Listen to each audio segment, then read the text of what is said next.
Hello students, इस class में हम विलयन यानी कि सॉल्यूशन के बारे में पढ़ेंगे। वैसे एक अच्छा 9 का विज्ञान है, चैप्टर नंबर 2 है, क्लास नंबर 2 है। पहली क्लास में मिश्रण और उसके प्रकार में पढ़ा चुका हूं। अगर कोई बच्चा पढ़ना चाहता नहीं पढ़ पाया है तो वहां से जाके पढ़ सकता है, नोट्स के साथ वहां पे अवेलेबल है। इसमें हम विलयन या सॉल्यूशन के बारे में पूरा डिटेल में पढ़ेंगे। और हाँ, एक चीज़ बता दे रहा हूँ, वैसे तो ये क्लास 9th का है, साइंस है, चैप्टर नंबर 2 है, बट जितने भी रेलवे के, एसएससी के, UP police, MP police, state government के जितने भी इस तरह के एग्जाम्स होते हैं, अगर साइंस आ रही है तो इसमें से बहुत सारे प्रश्न आपको वहाँ पे मिलने वाले हैं। ध्यान से देखना, वीडियो को स्किप मत करना, बहुत ही अच्छी वीडियो है, नॉलेजफुल है, बहुत कुछ जानने को मिलेगा। और सच बता रहा हूँ, कंपटीशंस में भी इनसे क्वेश्चंस आपको देखने को मिलते हैं, इसलिए इंपॉर्टेंट है। ठीक है, चलिए विलयन से सॉल्यूशन से शुरुआत कर लेते हैं। थोड़ा सा मैं आपको याद दिला देता हूँ, जब मैंने मिश्रण पढ़ाया था, मैंने कहा मिश्रण 2 तरह का होता है, समांगी विषमांगी।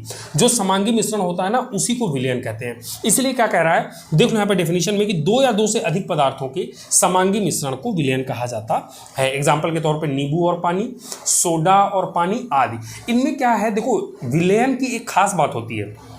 विलयन के अंदर 2 या 2 से अधिक, जैसे कि पानी, चीनी, नींबू, ये सब तुमने मिला दिया, तो क्या होता है कि वो उसके मतलब उसके अंदर जितने भी चीज़ों को मिलाया है तुमने, उन सभी के कण समान रूप से वितरित होते हैं, उनका संगठन एक जैसा होता है। मतलब जैसे शरबत तुमने बना लिया, तो तुम जब भी उसको टेस्ट करोगे ना, तो क्या होगा, उसके हर एक चम्मच का स्वाद एक जैसा आएगा, बिल्कुल संगठन एक जैसा, हर जगह नींबू पानी चीनी, नींबू पानी चीनी, इस तरह से।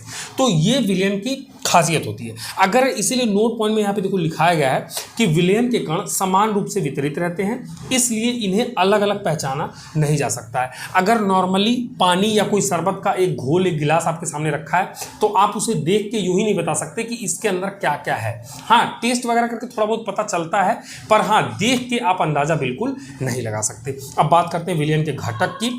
इंपॉर्टेंट है विलयन के घटक, विलयन के अंदर क्या क्या होता है, कौन कौन से पार्ट्स होते हैं, वो आपको देखना है। देखो विलयन 2 चीज़ों से मिलकर बना होता है, एक विलायक और एक विलेय। एक विलायक और दूसरा विलेय। विलायक विलयन के अंदर की जो अधिक मात्रा होती है उसे कहते हैं, और विलयन के अंदर की जो कम मात्रा होती है उसे विलेय कहते हैं। एग्जाम्पल से इसको समझेंगे, बहुत ही आसान है। जैसे अगर शरबत है, चीनी और पानी से बनता है, लेकिन पानी ढेर सारा होता है और चीनी थोड़ा सा होता है, 1-2 चम्मच, तो जो पानी है, पानी उसकी मात्रा अधिक है, इसलिए वो विलायक है, और जो चीनी है उसकी मात्रा कम है, इसलिए चीनी क्या है, विलेय है। उम्मीद करता हूँ समझ पा रहे होंगे। अदरवाइज एक और एग्जांपल, जैसे होली में आप रंग वगैरह खेलते हो, है ना, तो यहाँ पे समझा देता हूँ। जैसे एक बाल्टी है, ठीक है, एक बाल्टी के अंदर ये ढेर सारा तुमने पानी रखा हुआ है, ये बाल्टी के अंदर पानी है, वो भी ढेर सारा है, और इसके अंदर तुमने क्या किया है, इसके अंदर तुमने रंग मिक्स कर दिया है, 1 चुटकी 2 चुटकी रंग मिक्स कर दिया। अब तुम देखोगे पानी बाल्टी भर है, जबकि रंग क्या है, चुटकी से तुमने थोड़ा सा गिराया, थोड़ा सा मिलाया, तो जिसकी अधिक मात्रा है पानी की, वो क्या कहलाएगा, विलायक। विलायक जिसमें घोला जा रहा है, जिसकी मात्रा अधिक, और रंग क्या है, कम था, थोड़ा था, तो इसीलिए रंग को क्या कहोगे, विलेय कहोगे, जिसकी मात्रा कम है, जिसको घोला गया है। तो ये कॉन्सेप्ट याद रखना बहुत ही जरूरी है, बहुत इंपॉर्टेंट है आगे के विलयन को आगे समझने के लिए। ठीक है, तो विलयन के घटक 2 होते हैं, विलायक, विलेय। जिसकी मात्रा अधिक वो विलायक, जिसकी मात्रा कम वो विलेय। एग्जाम्पल के तौर पे चीनी और पानी, या फिर जैसे मैंने यहाँ बताया पानी और रंग। जो ज़्यादा है यानी कि पानी ज़्यादा है, तो जिसकी मात्रा ज़्यादा वो विलायक, और जिसकी मात्रा कम वो क्या कहलाएगा, वो विलेय कहलाएगा, याद रखना। और अब बात कर लेते हैं विलयन के गुण की, कैरेक्टरिस्टिक्स ऑफ सॉल्यूशन। विलयन के गुण 2-4 प्रॉपर्टीज हैं, याद रखना, ध्यान से समझना। ठीक है, विलयन के गुण ध्यान से समझना। देखो विलयन के गुण की अगर बात करें, कैरेक्टरिस्टिक्स ऑफ सॉल्यूशन की बात करें, ध्यान से समझना, बहुत इंपॉर्टेंट है। कहता है यह एक समांगी मिश्रण है। पहले तो याद रखना, मैं पहले बता चुका हूं, समांगी मिश्रण को ही क्या कहते हैं, विलयन कहते हैं। दूसरी प्रॉपर्टी क्या है कि इनके कणों को नग्न आंखों से नहीं देखा जा सकता। अभी समझाया मैंने थोड़ी देर पहले, इनको आप देख के नहीं जज कर सकते कि इसके अंदर कौन कौन सी चीजें हैं। पानी में अगर रंग को तुमने मिला दिया, अगर ये वाला एग्जाम्पल तुमने देखा अभी कि बाल्टी के अंदर रंग, अब रंग मिला दिया, तो क्या रंग के एक एक कणों को पानी के अंदर देख पाओगे, नहीं देख पाओगे, पॉसिबल नहीं है। और कहता है विलयन अस्थाई होता है। अस्थाई होने का मतलब क्या, मैं आपको समझा देता हूं। अस्थाई होने का मतलब यह है कि बाद में इसके अंदर जितने भी अवयवों को मिक्स किया है उनको तुम अलग अलग नहीं कर सकते। जैसे पानी के अंदर रंग मिला दिया, अब मैं कहूं कि रंग अलग करो और पानी अलग करो, पॉसिबल नहीं है। तो इसीलिए कहते हैं कि ये अस्थाई होता है, एक बार बन गया तो बन गया। अगर चीनी पानी नींबू मिला दिया, उसमें से नींबू अलग, चीनी अलग और पानी अलग करना हो तो पॉसिबल नहीं है। हैं, इसीलिए विलयन क्या है, अस्थाई है। मैंने आपके हिंट के तौर पे यहाँ लिख दिया है कि छान कर अलग नहीं कर सकते, मतलब जिसके अवयवों को 2 3 4 जो भी चीज़ें मिलाई हैं, अगर उनको आप छान के या किसी भी नॉर्मल भौतिक विधि से अगर अलग नहीं कर सकते तो वो क्या कहलाएगा, वो अस्थाई विलयन कहलाएगा। और विलयन आमतौर पे कैसा होता है, अस्थाई ही होता है। ध्यान से एक और प्रॉपर्टी विलयन की कि विलयन के कणों के छोटे आकार के कारण प्रकाश की किरणें विसरित नहीं हो पाती, इसलिए विलयन में प्रकाश का मार्ग नहीं दिखाई देता है। मोस्ट इंपॉर्टेंट प्रॉपर्टी याद रखना, जैसे आमतौर पे अगर एक गिलास हो, गिलास के अंदर केवल पानी हो, तो पानी के अंदर जब प्रकाश की किरणें जाती हैं ना, तो पानी के अंदर उनका उजाला वो पानी के अंदर वो जाती हुई दिखाई देती हैं। बट अगर कोई विलयन है, कोई सॉल्यूशन है, तो उसके अंदर प्रकाश की किरणें आपको दिखाई नहीं देंगी, उनका रास्ता दिखाई नहीं देगा, बहुत ज़्यादा उजाला वो उनके अंदर क्रिएट नहीं करेंगी विलयन के अंदर।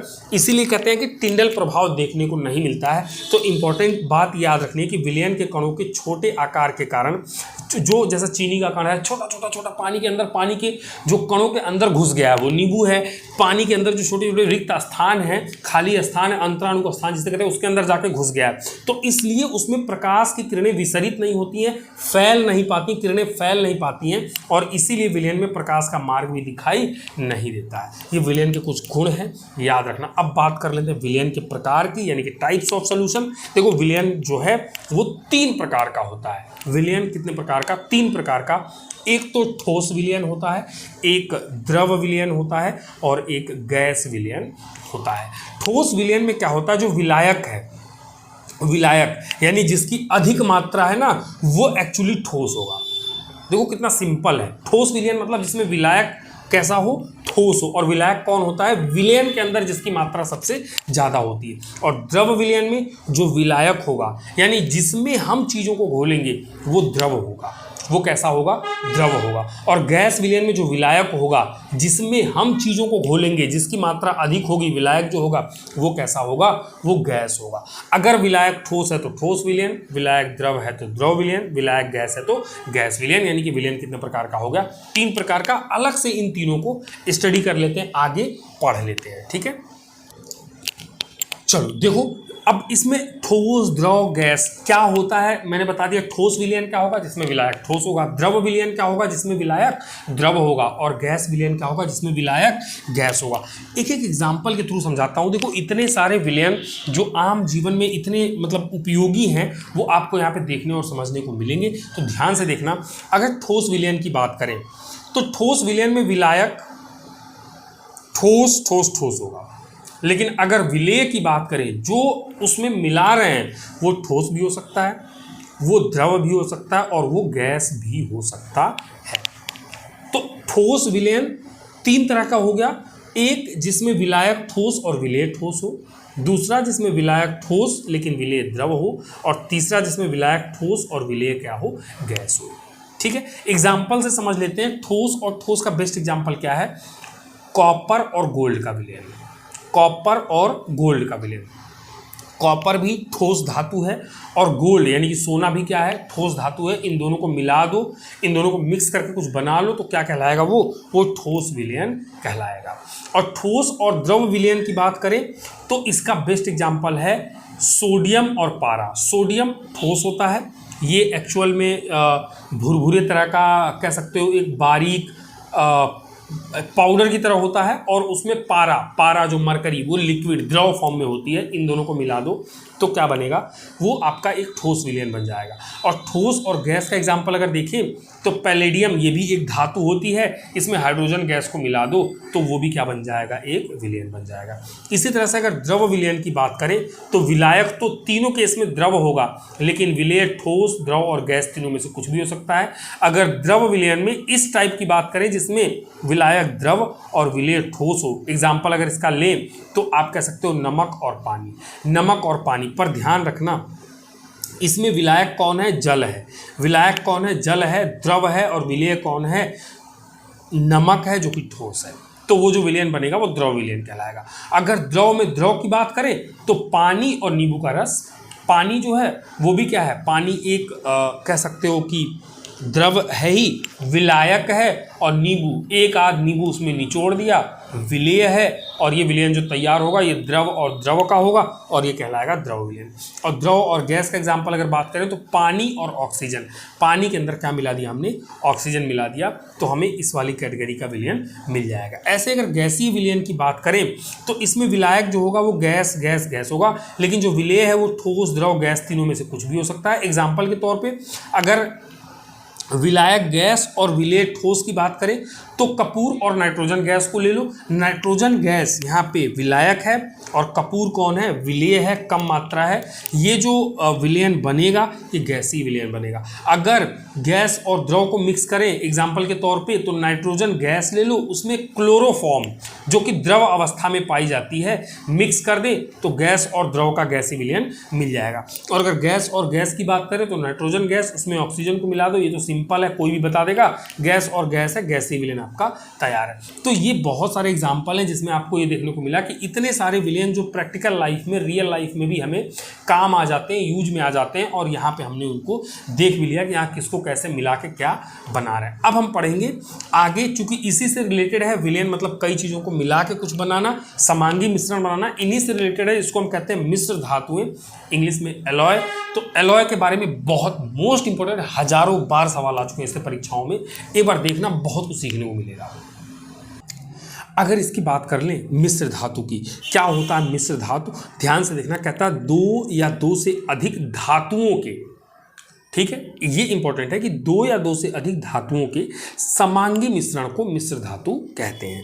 समांगी मिश्रण ऐसा मिक्स करना है कि भाई जितनी भी दो या दो से अधिक धातुएं तुमने मिलाई हैं अलग अलग, वो अलग अलग ना नजर आए, बिल्कुल उनका संगठन एक समान हो जाए, इस तरह से तुमने मिक्स कर दिया तो जो बनेगा उसको हम मिश्र धातु कहेंगे, एलॉय कहेंगे इंग्लिश में। एग्जाम्पल के तौर पर पीतल, अभी बताऊंगा आगे, अभी वेट करो, आगे बताऊंगा पीतल क्या क्या मिला के बनता है, कौन कौन सी धातुओं को मिलाने से बनता है, कांसा क्या मिलाने से बनता है, इसका उपयोग क्या है, स्टील आदि, ठीक है, ये सब मिश्र धातुएं एलॉय हैं। पर कौन कौन सी धातुओं को मिलाने से स्टील बनता है, कौन कौन को मिलाने से कांसा बनता है, कौन कौन को मिलाने से पीतल बनता है, ये आगे बताऊंगा, बड़ी अच्छी जानकारी आपको मिलेगी। एक नोट पॉइंट आप देख लेना, इंपॉर्टेंट है कि इन्हें किसी भी प्रक्रिया द्वारा, चाहे भौतिक हो चाहे रासायनिक हो, इनके अवयवों में अलग नहीं कर सकते हैं, परंतु फिर भी इन्हें धातुओं का मिश्रण कहा जाता है क्योंकि ये अपने घटकों के सभी गुण तथा अलग अलग संगठन रखते हैं। देखो एक्चुअली ये कह रहा है कि देखने से पता ही नहीं चलेगा कि ये मिश्रण है, ऐसा लगेगा कि ये भी अपने आप में एक धातु है, लेकिन एक्चुअल में वो क्या है, मिश्रण है, क्योंकि उनके अंदर जो जो चीज़ों को मिलाया जाता है, जिन जिन धातुओं को मिलाया जाता है, उन सभी के गुण और अलग अलग उनका संगठन उसमें दिखाई देता है, महसूस होता है। तो याद रखना ये चीज़। आगे चलते एग्जाम्पल देखते हैं कि मिश्र धातुएं कैसे बनती हैं, मोस्ट इंपॉर्टेंट है और परीक्षा में वहीं से प्रश्न आते हैं। देखिएगा, अब यहाँ पे मैं कुछ मिश्र धातुओं को डिस्कस करूँगा, बताऊँगा आपको कि क्या क्या मिक्स करके बनता है और हमारे वास्तविक जीवन में उसका कितना महत्व है।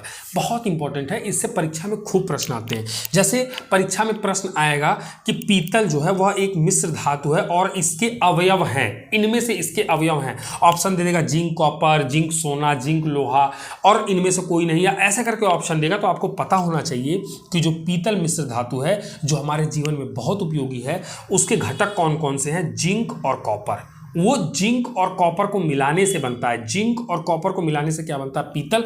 परसेंटेज भी बता दे रहा हूं, 30% जिंक और 70% कॉपर को मिक्स कर देना, पीतल बन जाएगा। अगर पीतल के उपयोग की बात करें तो बर्तनों के निर्माण में इसका बहुत ही ज़्यादा उपयोग किया जाता है। स्टेनलेस स्टील, स्टेनलेस स्टील जिसको एसएस भी कहा जाता है, ये एक ऐसा मेटल है आज की डेट में छा गया है, भाई साहब कतई छा गया है। मतलब ये समझ लो कि एसएस के इतने सारी चीज़ें बनाई जाती हैं। बात यह है कि स्टेनलेस स्टील में कभी जंग नहीं लगती है, ये जंग लगता ही नहीं है, बिल्कुल ख़राब ही नहीं होता, लंबे समय तक चलता, मजबूत होता है। तो स्टेनलेस स्टील कैसे बना सकते हैं, 3 अलग अलग धातुओं का मिश्रण है ये। एक्चुअल में ये कोई धातु नहीं है, स्टेनलेस स्टील एक मिश्रण है, एक मिक्सचर है 3 चीज़ों का, लोहा, क्रोमियम और निकिल का। अब लोहा कितना होगा, 70% होगा, क्रोमियम कितना होगा, 25% होगा, और निकिल कितना होगा, 5% होगा। इन तीनों को इसी रेशियो में मिला दोगे तो स्टेनलेस स्टील आपको मिल जाएगा। अगर इसके उपयोग की बात करें तो बर्तनों के निर्माण में इसके अलावा आजकल दरवाजे, रेलिंग और तमाम ऐसी बड़ी बड़ी चीज़ें कंपनियों के अंदर भी स्टेनलेस स्टील की यूज़ की जा रही हैं, लगाई जा रही है जगह जगह। और बात करें कांसे की, कांसा जो है ये दो लोगों को मोस्ट इंपॉर्टेंट है। कांसा के घटक हजारों बार सरकारी एग्जाम, मतलब जो भी आपके कॉम्पिटिटिव एग्जाम्स हैं लाइक एसएससी, सीजीएल के या सीएचएसएल के या रेलवे के या इवन जहाँ भी साइंस आती है, मैंने कई बार देखा है पेपर में कांसा के घटक कई बार पूछा गया कि कैसे बनता है। याद रखो, कॉपर और टिन का मिश्रण है कांसा, जिसमें कॉपर 70% और टिन 30% होता है। ठीक है, टिन 30%। और कांसा, तुम बोलोगे कांसा जो मिश्र धातु है इसका उपयोग क्या है, बता दे रहा हूँ। सिक्के है ना, कॉइन्स, घंटी, टन टन टन टन घंटी जो पूजा करने वाली, बर्तनों आदि के निर्माण में इस कांसे का उपयोग किया जाता है। देखो कितनी अच्छी चीज़ें, मैंने कहा क्लास में बने रहोगे तुम्हें मज़ा आ जाएगा, इतनी बढ़िया बातें सीखने को मिलेंगी। ये 9th के लिए तो इंपॉर्टेंट है ही, 9th का ही क्लास है ये, बट ये गवर्नमेंट एग्जाम्स में बहुत बार इन्हीं से प्रश्न आते हैं। आमतौर पे बच्चे अलग से पढ़ते हैं, मैं यहीं पे हाथों हाथ आपको सारी चीज़ें सिखा दे रहा हूँ। गन मेटल की बात करें, गन मेटल ये भी एक मिश्र धातु है। ये 4-5 चीज़ों को मिलाने से भी बनता है। इनके घटक कौन कौन से हैं, कॉपर, टिन, लेड, जिंक और लोहा। कॉपर, टिन, लेड, जिंक और लोहा ये मिला दोगे तो गन मेटल बन जाएगा। कॉपर का परसेंटेज 70, टिन ले लो 10%, लेड ले लो 13%, जिंक ले लो 5% और लोहा 2% मिला देना, गन मेटल बन जाएगा। कहोगे इनका निर्माण कहाँ होता है, बता देता हूँ कि बटन, बिल्ले आते हैं जो अक्सर करके शर्ट वगैरह पे बिल्ले किसी पहचान के तौर पे लगाए जाते हैं।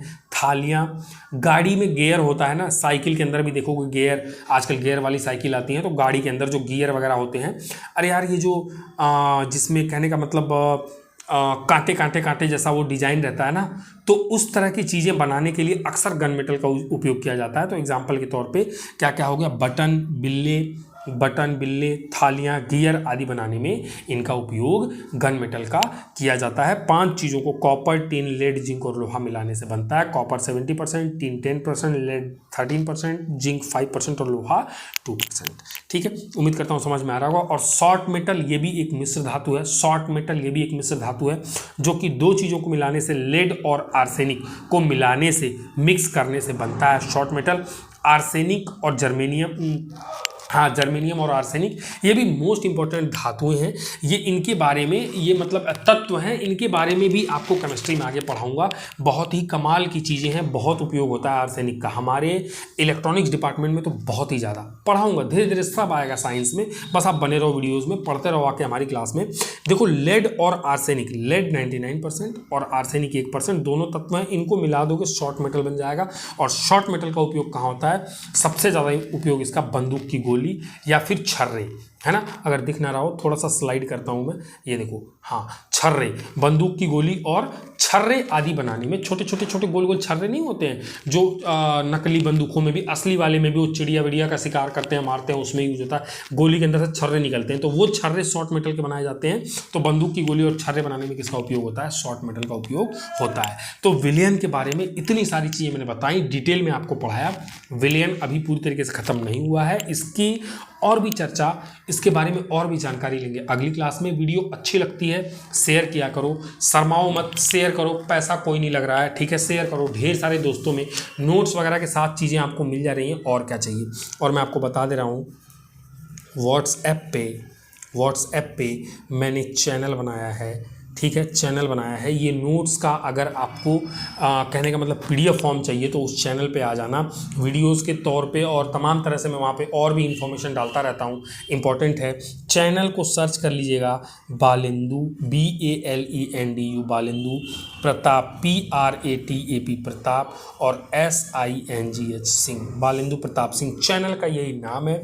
यूट्यूब पे भी, व्हाट्सएप पे भी, हर जगह मैं इसी नाम पे अवेलेबल हूँ। तो ये सर्च करना और उस पर जाके आपको क्या कर लेना है, फॉलो का बटन दबा देना है। और अभी आपको क्या करना है, लाइक नहीं किया है तो कर देना, शेयर जरूर करो दोस्तों में, और चैनल को सब्सक्राइब नहीं किया है तो सब्सक्राइब भी कर लेना। Okay, thank you for watching.